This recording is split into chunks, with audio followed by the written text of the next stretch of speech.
भैरवाय च नमस्तुभ्यं शर्वाय च नमो नमः रुद्राय च नमस्तुभ्यं पशूनां पतये नमः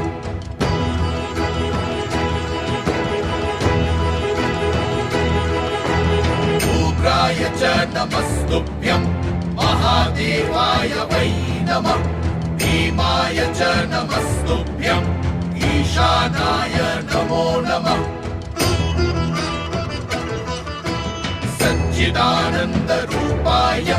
महाकालाय ते नमः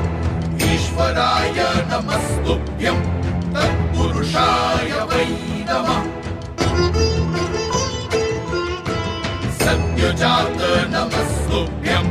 शुक्लवर्ण नमो नमः वधा कालाग्निरुद्राय रुद्ररूपाय वै नमः